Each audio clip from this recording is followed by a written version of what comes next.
Years ago, I asked the question, if your church were to be taken out of the community, who would notice?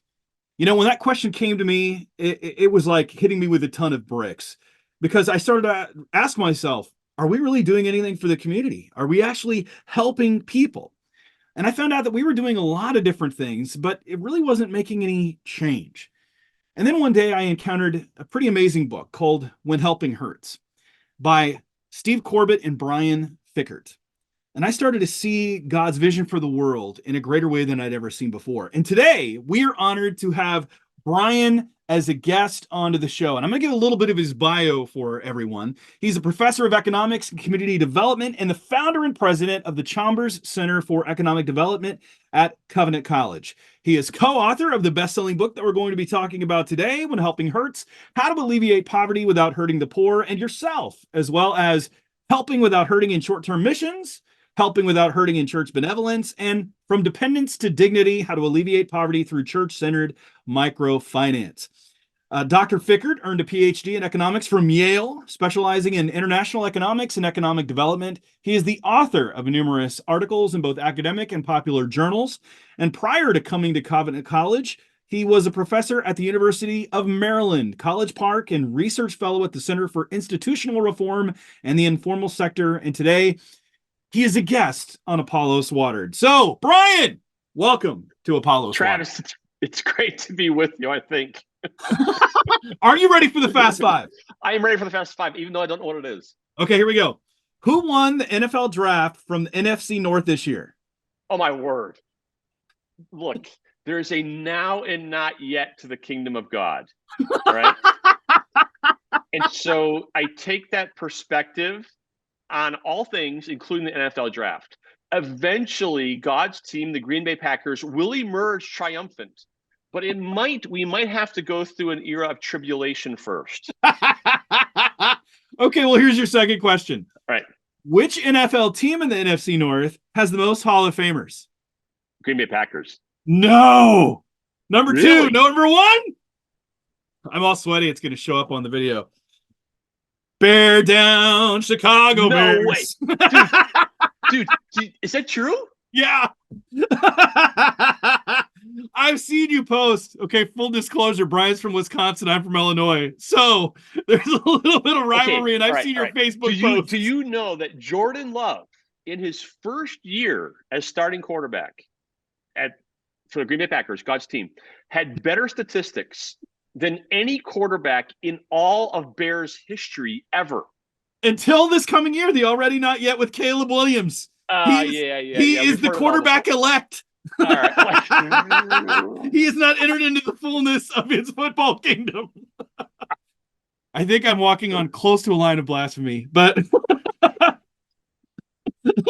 I had to tease you a little bit because I've seen you talk about Reggie White, who's arguably one of the top defensive ends in all of human history, grew up in the same neighborhood I live in Chattanooga, Tennessee right now. So I live on holy ground.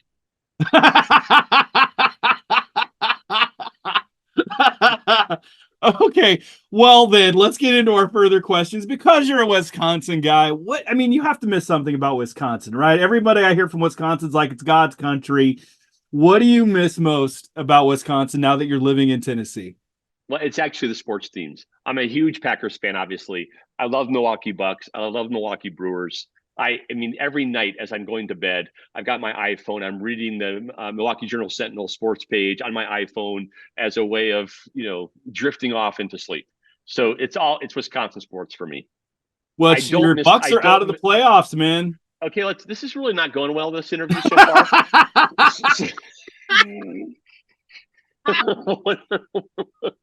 All right, how about this one? Okay, number 4. You've traveled quite a bit in your role. What is the worst thing about traveling for you? Dude, I'm 6'10". That's why I brought up the question. I knew the answer. You knew this.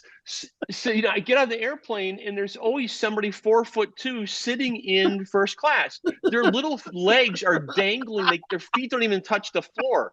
And all of my sanctification is at stake at that moment, all of it. And I go past that person back to economy class and I cram into the seat. That's the worst thing by far. All right. Okay, here we go. Number 5. This one because you've traveled. If you could eat food in one region of the world, not the United States, that you've been to, that you could have that food for the rest of your life, it would be in what region and why? Thailand. I love Thai food. Yeah. Really? Yeah. I love Thai food. It's the best food. Yeah. Okay. All There's a right. good Thai restaurant just a few blocks from my house here. And when I eat chicken pineapple curry, you can taste the coming of the kingdom. It is in the bowl. It All is right. in the bowl. And some Okay. people don't believe that any dimensions of this world make it into the new creation. I am telling you that in addition to the Packers, chicken pineapple curry will be there. The Bears About will be this one. asking for a cold drink of water. But anyway, go ahead. All right.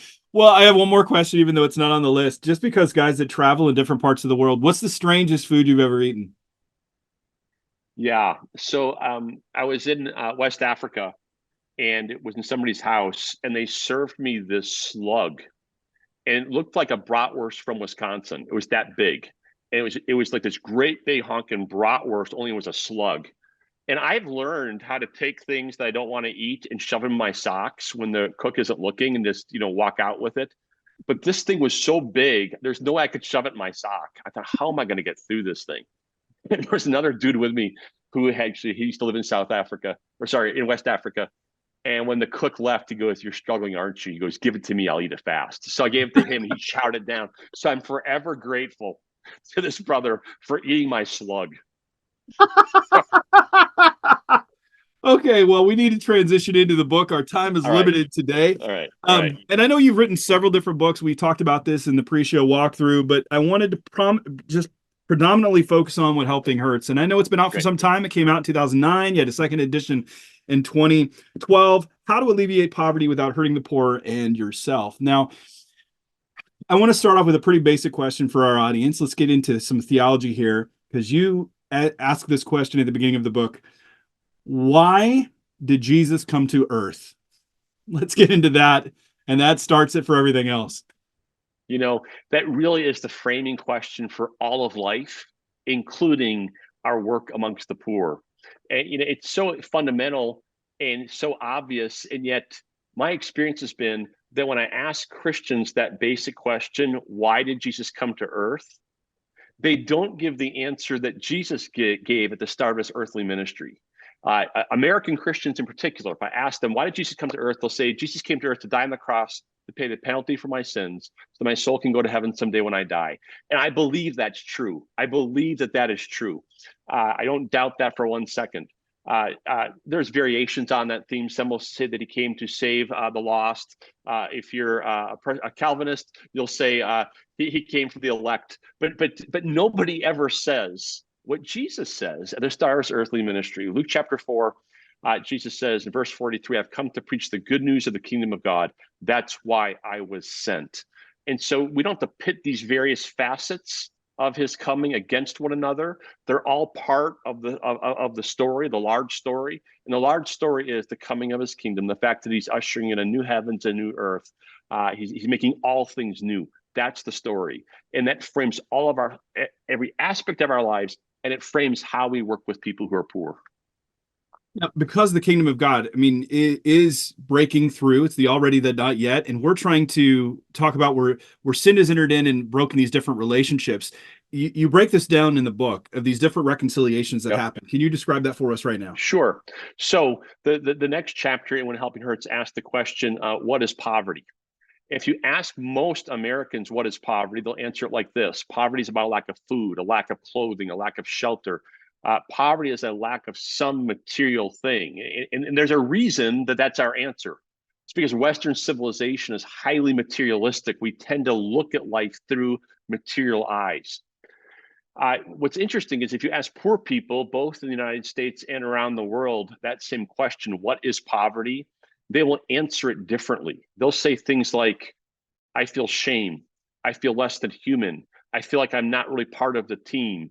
I feel like people look down on me. They tend to define their poverty in far more psychological and sociological terms than we do. And that disconnect between how we define it and how they're experiencing it is why so often our poverty alleviation efforts don't work.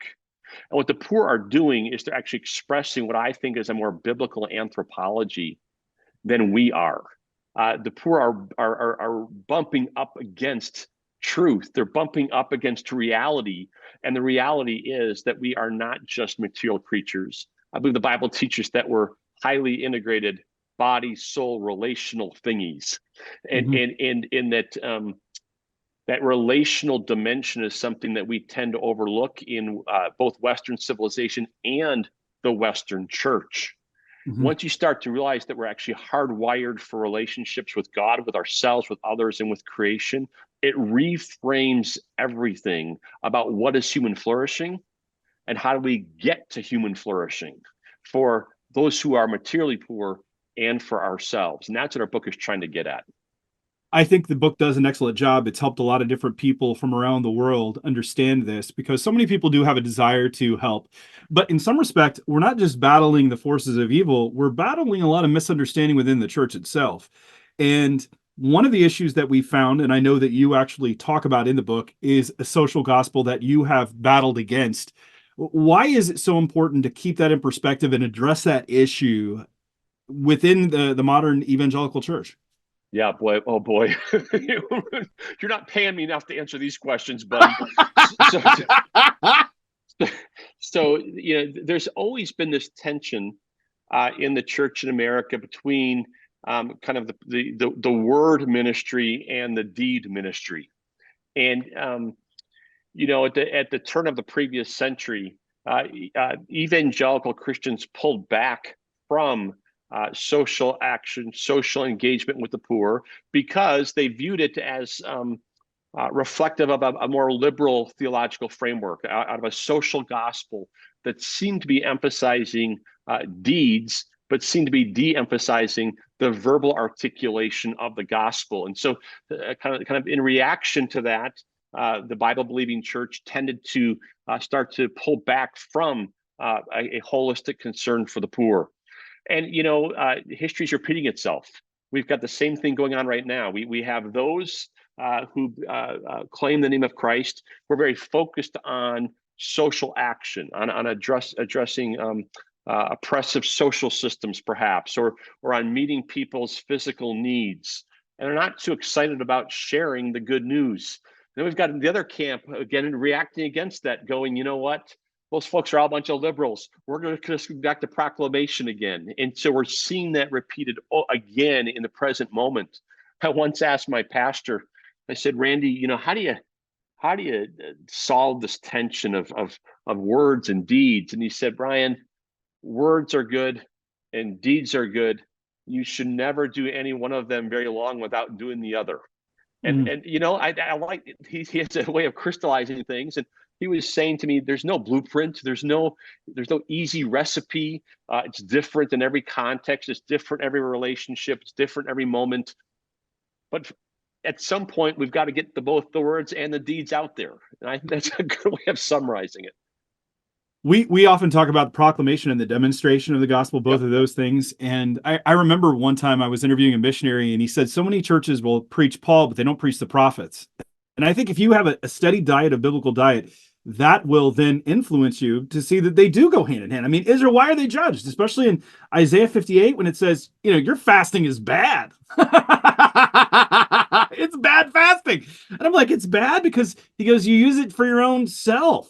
You're not trying to help the poor. You're not trying. I mean, he goes through a huge list. And I actually put that into a sermon outline once. Every one of those, I think it was like 30 points. I think the church was like, just kill us now. Just kill us. It's true. If you so case, I was raised in the church. I'm a pastor's kid. I was in Christian schools my whole life.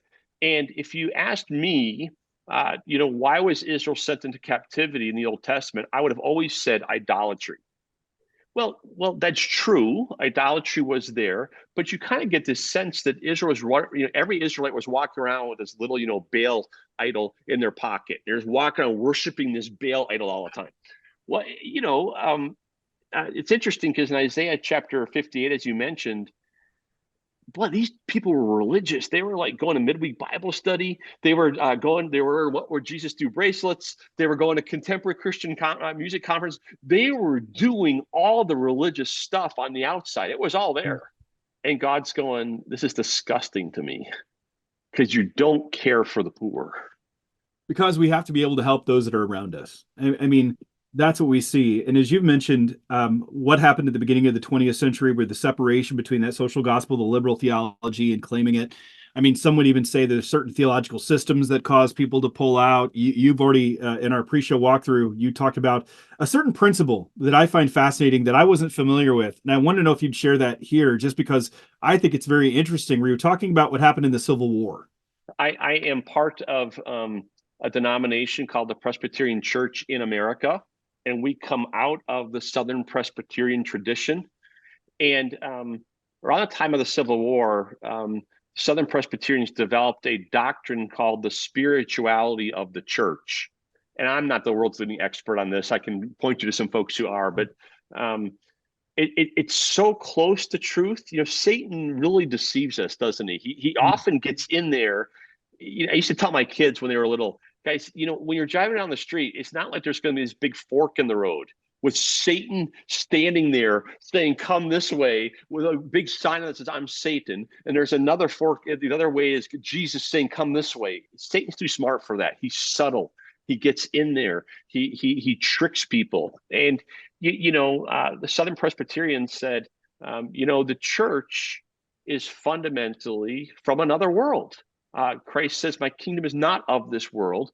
And the church, as an institution, ought to be primarily focused on articulating what the scripture says and not try to do all things in society. And so there was this sense of the church has a particular calling in society that's different from the calling of government, that's different from the calling of business, that's different from the calling of the family. And so it sounds a lot like Abraham Kuyper's sphere sovereignty kind of idea, that each social institution has its own role and its own calling. But then they kind of twist a little bit to say, because the church has its well-defined sphere, it should not be concerned with the things of this world. It should only be concerned with spiritual things. And as a result, you had people, elders and pastors who owned slaves who on Sunday morning would get up and preach the gospel of getting our souls saved and getting our souls beamed out of here to heaven. It's actually a Gnostic kind of thing, to be honest with you. And so you end up with a church that is only speaking to the spiritual dimension, to getting our souls saved, and isn't willing to speak to issues of social justice, isn't willing to speak to ethics in society as a whole. And it's a twist on sphere sovereignty that takes us down the wrong path of a church that's basically involved in owning other human beings, even as it's preaching the good news of the gospel in a limited sense. It's a mess. See, this is where I find it interesting. As the devil has gone about it, as you've talked about, he's okay with people being religious. He has no problem with that. He has no problem with people going to church. He has no problem. But it's when they remove different parts of the gospel, he's happy with that, or separate them from one another. And this is why we have to integrate back. Jesus was very concerned for the poor, and the poor are all around us. You give some sobering statistics, and I'm sure they've probably changed since then. But when we're talking about poverty, what kind of percentage of the population are we talking about, and how much are they actually living on? Let's go world, and then let's bring it down into the United States. Yeah, brother, I don't have all the data at my fingertips to give you those numbers, but depending on how you define it, the World Bank often uses a poverty line, and they keep changing it because of inflation and so on. But I think right now, it's $3.10 per day. And so they ask, what percentage of the world is living under $3.10 per day? And I think we're at something like 35 to 40% right now. But don't hold me those numbers. It's been a while. Yeah, okay, it's been a while. But it's interesting. It's hard to get all these ideas across. The reality of it is, in a 25-year period from 1990 to 2015, in a 25-year period, the percentage of people living below $1.90 per day, which is considered extreme poor, was reduced by 50%. That's Hmm. an unbelievable accomplishment. I'm going to Yeah. repeat it. In a 25-year period, the percentage of the world living below $1.90 per day was reduced by 50%. It's one of the greatest accomplishments in all of human history. In a Wow. purely material sense, Western capitalism totally rocks at solving material poverty. Is it perfect? Of course not. But the truth is that you take Western style capitalism with Western institutions and you spread them to the rest of the world through the process of globalization, as places like India and China adopt those institutions and practices, economic growth does happen, and economic growth does trickle down over time to help very poor people. And so if you want to reduce material poverty, I would say promote Western style capitalism as fast as you can. The problem is that material prosperity is not the same as human flourishing. And what we're seeing is anxiety and depression are exploding in Western civilization. And so we've got the stuff, we've got the material prosperity, but we're not flourishing. And what we're also seeing is that even as places like India and China are experiencing rapid economic growth, but adopting Western style institutions, even as material poverty is plummeting, anxiety and depression are also increasing in those places. So we're exporting both the good and the bad of Western civilization. It's because we're working out of the wrong anthropology. And so we need a flourishing economy. We need, my view would be, a particular kind of capitalism, but it's got to look different because it's not promoting human flourishing. Well, I want to ask you some There's a lot to questions about unpack those there, books. I brother. mean, there's so much that's there, and some of our people right now are going, "You lost me. I'm not an Sorry. economist, but me personally, I'm cuckoo for Cocoa Puffs right now because I want to get into this stuff because I find this absolutely fascinating. But I want to break it down into where our people are Okay, for a sorry. moment. No, no, no, don't nothing to be sorry about. This is awesome stuff, and I All right. think we all need to have our minds stretched a little bit to think it through. But now I want to kind of bring it back and say, let's talk about people going on mission trips, right? Because Yep. this is where I think a lot of our people that are in the churches that experience it, they want to go on mission trips. They go and they're bringing in these goods, right? They're helping people, but how much of a difference are we making? Now, you've already said that we've seen poverty begin to drop, extreme poverty.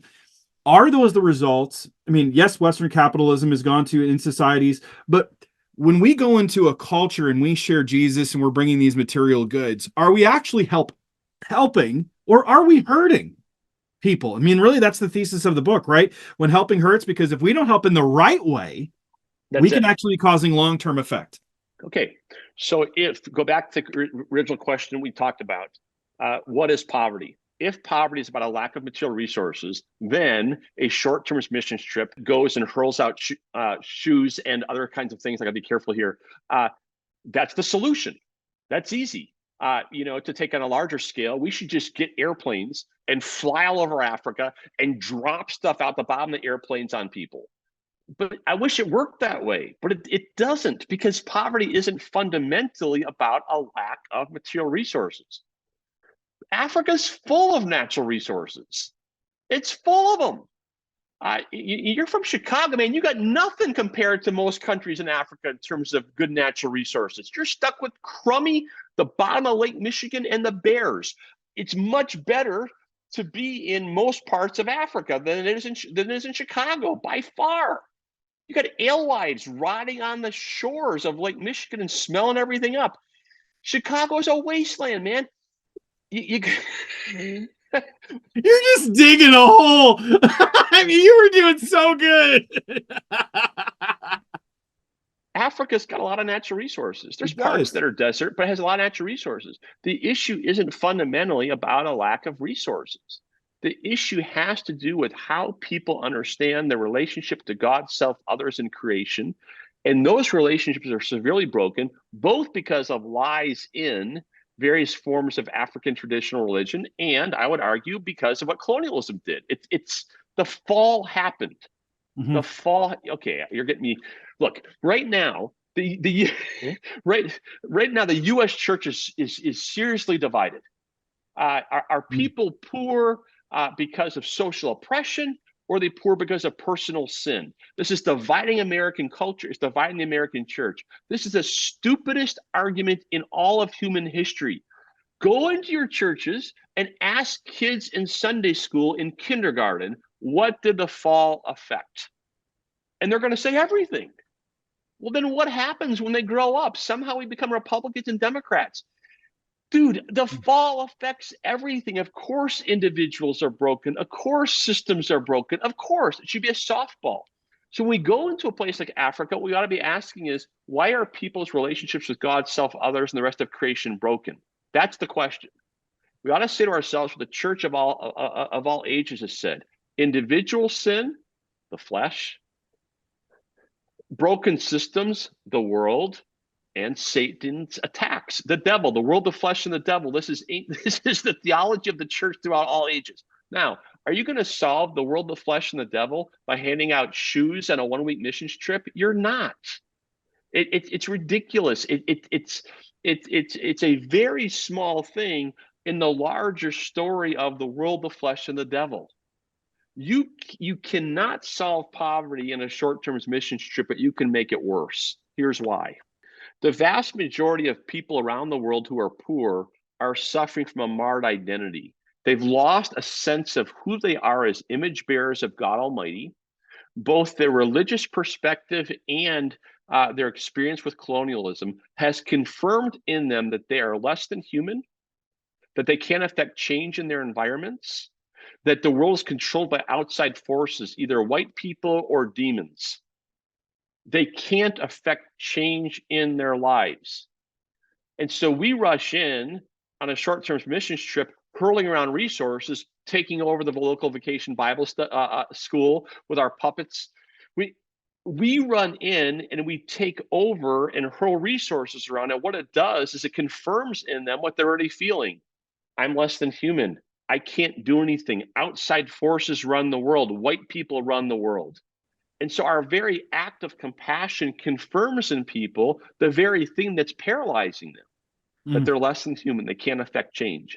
And so what we've got to do is change our approach to an approach that says, you're created in the image of God. You have an inherent dignity and worth. You are called to steward those gifts. You are called to do something. How can we encourage you to do that more effectively? It's a completely different approach. It is a totally different approach. Now, some people, and I know there are people listening to this show, they've never been on a mission trip before, and they're like, well, wait a minute, what am I supposed to do? I don't understand this. Yep. I want to break it down even further, because you give Yep. this illustration in the book. You talk about this, in some respect, you've changed the names of the churches and some of the figures, but they're based on other stories. And it's Creekside Community Church, who wants, to me, that story, it was riveting to me, because that was the story that I saw happening. Can you bring that story out for us? Because I think it perfectly illustrates what we're trying to help people understand as we're trying to be gospel agents and kingdom ambassadors, witnesses where we are. Yeah. So that is a true story, and it comes out of a major American city where you have a very financially well-resourced Caucasian church that's trying to support inner city ministries that are primarily led by Black folks working in Black communities. Well, for decades, what happened is that inner city ministry made up stuff for the white church to do, because the white church once a year would want to come in and do something to feel like they were accomplishing things. And so the inner city ministry made up things for them to do. Why don't you paint the walls of our offices? Why don't you go and do this? Why don't you go and do that? That inner city ministry didn't want those things done. Their walls have been painted over so many times that the walls could hardly stay up anymore. But the reason that the inner city ministry made up this stuff was because they knew that the white church wanted something to do. And why would they do that? Because they want the money from the white church. And so you've got this dynamic where the frontline ministry is making up stuff for the supporting church to do to keep the supporting church happy, when what the supporting church is actually doing is hurtful to the work of the ministry. This happens all the time in the US. It happens all the time internationally. I have a friend who is a missionary in a country in Asia, and one of his major supporting churches in the PCA, my denomination, wanted to come and do a really culturally inappropriate form of evangelism. It made absolutely no sense. None. My missionary friends said, Brian, I have to confess to you, I let them do it because I need their money. So you've got this very wealthy resource church in the US going over to Asia, doing goofy things. And the missionary there says, well, I'll help you do it, even though I know it's goofy. And even though I'm gonna have to clean up the relational mess after you leave because I need your money. That's the dynamic. Now, I actually believe there is a role for short-term trips, but the role is not a frontline role. The primary manifestation of Jesus Christ in that community in Asia or in the American city is the ministry that God has already placed there. That's the primary incarnation of Jesus Christ in that community, is the local church or local ministry that's there. Our job as outsiders is to support the work of that local church or local ministry. So they are front stage, they're center stage. Our job is important, but it's a backstage role. It's babysitting the kids of the pastor or the missionary, so that the pastor can take his wife out for dinner because he's exhausted. It's listening to his story. It's praying with him. It's encouraging him. It's coming back and supporting him financially. It's cheering for him. It's an extremely powerful role, but it's a backstage role. It's a supportive role. It's a different job. It is a different job, but one that I think you draw attention to within the book that I found very appreciative. So much so that when I finally went into a different country and they said, "What do you want to do?" And I said, "I have no idea because I don't know your people. And That's it. I need to, I want you to know what you hope that we accomplish because I don't want to do anything. You know your people. We don't know your people. How do you want us to serve?" And I think they very much appreciated that. And again, this is what I gained from this book because I would have gone and probably done what else. And I've been a part of those mission trips where we went in with Vacation Bible School and Flanagraphs. And I remember one time we were working on a reservation in Oklahoma, and we went for the first year. We did VBS, and I couldn't figure out why we were doing it. We went to the second year, and we went to go do VBS, and all the community was gone because they'd gone on a mission trip to do VBS someplace else. Dude. And I was like, what are we doing right now? That made me really stop and think. And so when I went into a community, wherever we would go, we would say, what would you hope that we can do to help you? Because we know that you're holding the relationships. We don't want to bring our Western stuff that's here and our different approaches to ministry. And it was funny because I went into Liberia and I said, what do you want us to accomplish? And they said, we want you to preach, which I thought was odd. And they said, preach on the 7 deadly sins. And I thought, okay, that's weird. But I did, and I spent some time with them first, and I said, I want to know what you hope to have accomplished here. And they said, well, our community, our church, our denomination, which is the most conservative in all Liberia, supplied 60% of the soldiers that committed such atrocities in the war, and we want to figure out why. And we think this sermon is going to help bring it out. And so I spent time with them. I took illustrations, and I actually sat down with the translators ahead of time, and I said, does this make sense? Does this communicate? Does this? And he goes, no, I don't understand. Okay, then let's get rid of it. Because you realize I'm coming here to serve and support. And I learned that from this book because I realized, hey, we need to do this better. And I mean, because we'd made mistakes. We'd gone into Liberia and we were building something. And the Liberians are standing around like, why are you taking my job? That's it. Why are you That's taking it. my job? Okay, now you're getting me.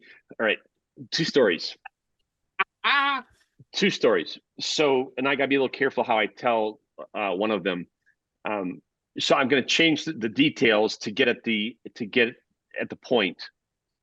A major organization, huge U.S. based organization, and let's imagine that what they do is they take used clothing and they distribute it in Africa. I'm changing the details to get the point across. Well, when they bring used clothing into Africa, that depresses the price of clothing and it drives out of business all the local clothing producers. So I said to the head of that particular organization, does it bother you that your program is damaging the local economy? And his answer was, no, not at all, because in each of the shirts, we put a little message that says Jesus loves you. I said, so let me get this straight. You're communicating that Jesus loves you by having Jesus wipe out the local economy. And he paused and he said, it doesn't bother me. That's a theological issue. It goes back to the first question you asked me at the start of this podcast. Why did Jesus come to earth? Jesus' kingdom is not just about getting souls beamed up up into heaven to float around like ghosts. Jesus' kingdom is about the renewal of all of creation. Jesus cares about our souls. He cares about our bodies. He cares about trees. He cares about rocks. He cares about the whole thing. Jesus would never use a method of evangelism that wiped out an economy. He created economics, he's sustaining economics, and he's ushering economics into new creation. And so our theology frames our practice. This brother's theology was basically a get the soul beamed up out of here theology. Let me give another example. By the way, and that's a huge organization. I know of a brother who worked for a Christian relief and development agency in the Dominican Republic. And I said to him, how do you deal with all the short-term teams from America that come down all the time? He said, oh, I've got that figured out. I said, what do you do? He said, well, what I do is they come in and they all want to accomplish something.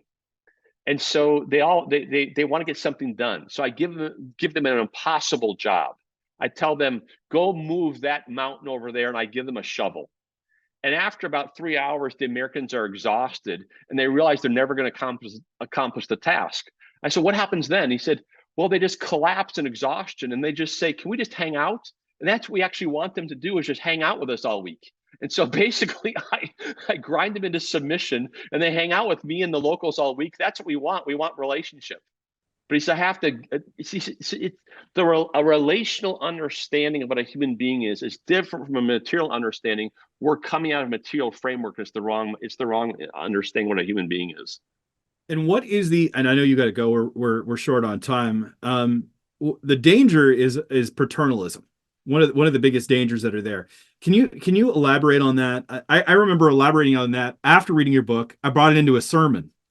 And that was one of the key points, is we have to be careful of paternalism. Some people, though, are hearing that for the very first time. Paternalism. Yep. What do you mean paternalism? What are you talking about? Elaborate on what that is and why it's a danger. So paternalism can be defined as regularly, consistently doing things for people that they can do for themselves. Now you want to be careful with this, because we all the time do things for people they can do for themselves as kindness. So I'm a marriage counselor. You didn't know that. You thought I was an economist. I'm gonna give you some marriage counseling.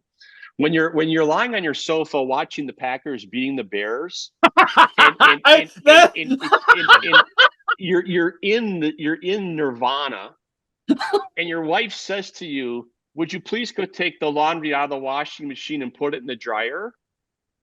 It's a really bad moment in your marriage if you say, "Honey, I don't want to be paternalistic. I think you can do that on your own. Go transfer the laundry on your own." Bad move. Really bad move. We do things for people all the time they can do for themselves, because we want to support them and encourage them, and they're tired or whatever. So don't be an idiot. I once had two young ladies who'd read When Helping Hurts, and they said, "Dr. Fikkert, we read your book. And you know what we did? There was a 95-year-old lady on the street corner, and she asked us to help her walk across the street. We said, no, we don't want to demean you. You can walk across the street by yourself." And so we stood there and cheered for her as she walked. I'm going to face Jesus someday, and he's going to say, "Brian, people used to help old ladies across the street. Because of your book, they don't anymore. Not well done, servant." Be nice to people. Help people.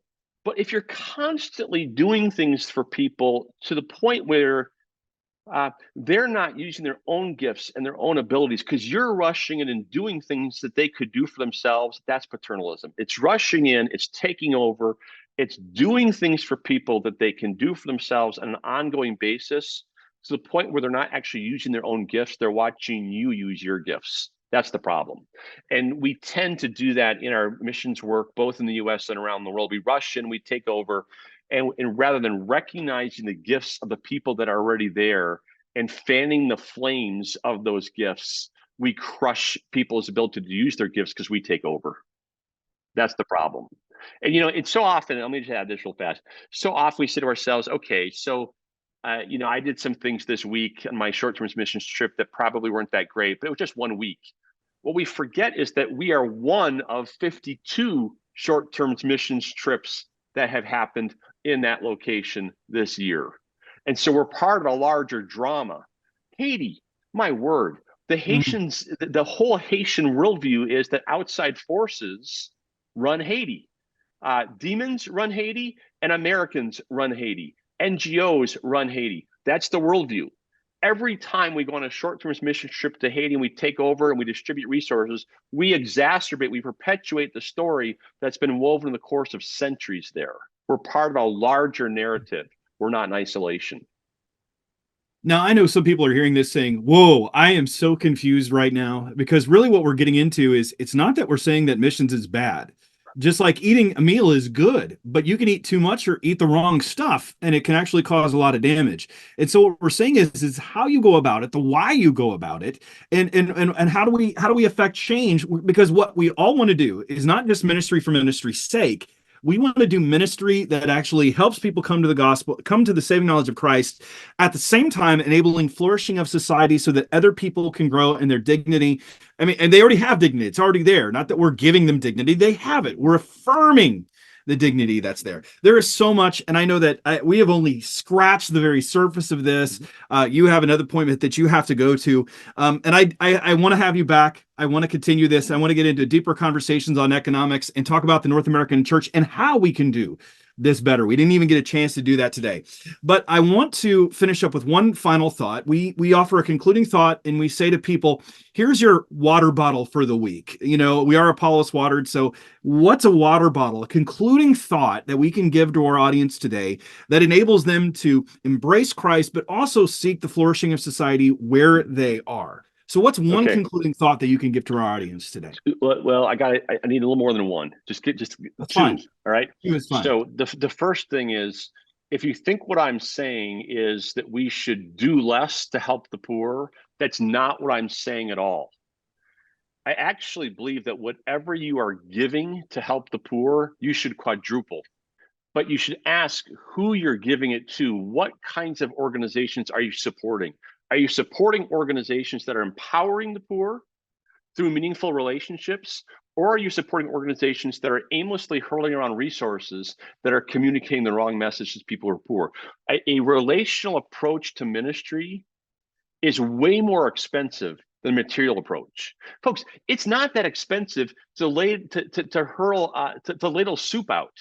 That's easy.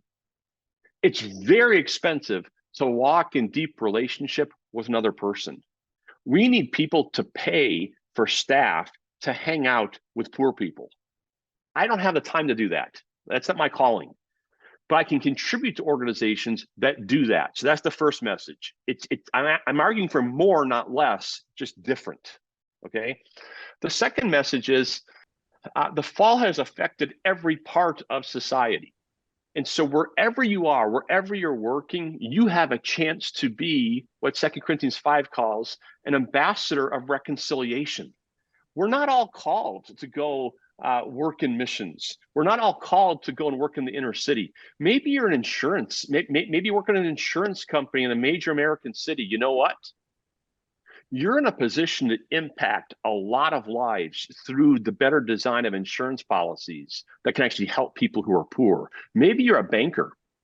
There's things you can do in banking to actually provide financial services to poor people. You can use your creativity, what Amy Sherman calls vocational power, to actually help change a broken world to make it a place where people can flourish. And that's the good news of the kingdom of God. That's what it means to be a reconciling agent, is to live into God's redeeming story. These are good truths to hold on to. And I would recommend people getting the book. You've got a few other books that are out there, all of them talking about the same type of subject that I think will help so many Christians saying, hey, I really want to make a difference. But I feel like the things that have been done have just been haphazard. They've not been intentional. They've not considered it, the holistic nature of it. And I think your book really brings that into focus, as we really do want to move the needle ministry wise, not for ministry's sake, but for the furtherance of Christ and his kingdom. And Brian, seriously, I want to have you back. I want to be able to talk more when we have more time. And I want to thank you for coming on the show. It's been a delightful conversation, except for the Green Bay Packers reference. I don't know why you had to bring, devil into this, but that's okay. But it was so good to have you on the show. Thanks, brother. Fun to be with you.